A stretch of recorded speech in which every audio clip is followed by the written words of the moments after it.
മണ്ണിടിച്ചിലുണ്ടായ കണ്ണൂർ കുപ്പത്തെ DPRൽ അപാകതകളുണ്ടെന്ന് സമ്മതിച്ച് ദേശീയപാത അതോറിറ്റി ജനങ്ങളുടെ ആശങ്കകൾ പരിഹരിക്കുമെന്നും സ്ഥലത്ത് പരിശോധന നടത്തിയ NHAI റെസിഡന്റ് എഞ്ചിനീയർ അറിയിച്ചു.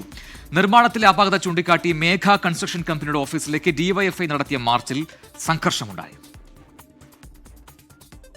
കുപ്പത്ത് പ്രതിഷേധിച്ച ജനങ്ങളുടെ ആശങ്ക ശരിവെക്കുന്നതാണ് ദേശീയപാത അതോറിറ്റിയുടെ കുറ്റസമ്മതം.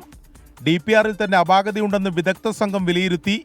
വീടുകളിലേക്ക് കുത്തിയൊലിച്ചു വരുന്ന വെള്ളം വഴിതിരിച്ച് കുപ്പം പുഴയിലേക്ക് ഒഴുക്കാനുള്ള സാധ്യത പരിശോധിക്കുകയാണെന്ന് സ്ഥലം സന്ദർശിച്ച ദേശീയപാത അതോറിറ്റി വിദഗ്ധ സംഘം അറിയിച്ചു. In the meantime, we are planning to divert the other catchment area water to other way.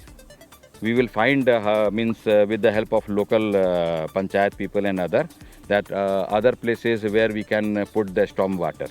അതേസമയം ദേശീയപാതയുടെ മറുവശത്തുണ്ടായ മണ്ണിടിച്ചിലിൽ ആശങ്കപ്പെടേണ്ട സാഹചര്യമില്ലെന്ന് NHAI പ്രതിനിധികൾ പറയുന്നു. കുന്നിടിച്ച ഭാഗവും റോഡും തമ്മിൽ ആവശ്യത്തിന് അകലമുണ്ടെന്നാണ് വിശദീകരണം. ഈ മാസം 27-നകം പ്രശ്നപരിഹാരം ഉണ്ടായില്ലെങ്കിൽ പ്രതിഷേധം പുനരാരംഭിക്കാനാണ് നാട്ടുകാരുടെ തീരുമാനം. പരിഹാരം നൽകുമെന്നാണ് നമ്മൾ പ്രതീക്ഷിക്കുന്നത്. താൽക്കാലിക പരിഹാരമാണ് അവരിപ്പോൾ നമുക്ക് റെക്കമെൻഡ് ചെയ്തിട്ടുള്ളത്. പിന്നെ വെള്ളം ഒലിച്ചു പോകുന്നതിന് വേണ്ടി കുറച്ചും കൂടി ഡ്രെയിനേജ് ആഴത്തിൽ കുഴിച്ച് അതിനുള്ള സൗകര്യങ്ങൾ ഉണ്ടാക്കി തരാമെന്ന് പറഞ്ഞിട്ടുണ്ട്. 27-ാം തീയതി വരെ നമ്മൾ നോക്കൂ. 27-ാം തീയതി കഴിഞ്ഞിട്ട് ഇതിനൊന്നും ഒരു പരിഹാരം കണ്ടിട്ടില്ലെങ്കിൽ നമ്മൾ വീണ്ടും സമരത്തിലേക്ക് തന്നെ ഇറങ്ങും. പിലാത്തറയും കുപ്പവും അടങ്ങുന്ന റീച്ചിൽ നിർമ്മാണത്തിലുണ്ടായ അപാകതയിൽ പ്രതിഷേധിച്ച് DYFI മേഘ കൺസ്ട്രക്ഷൻ കമ്പനി ഓഫീസിലേക്ക് മാർച്ച് നടത്തി. പ്രവർത്തകർ ഓഫീസിലെ ചില്ലുകളും വാതിലും അടിച്ചു തകർത്തു. DYFI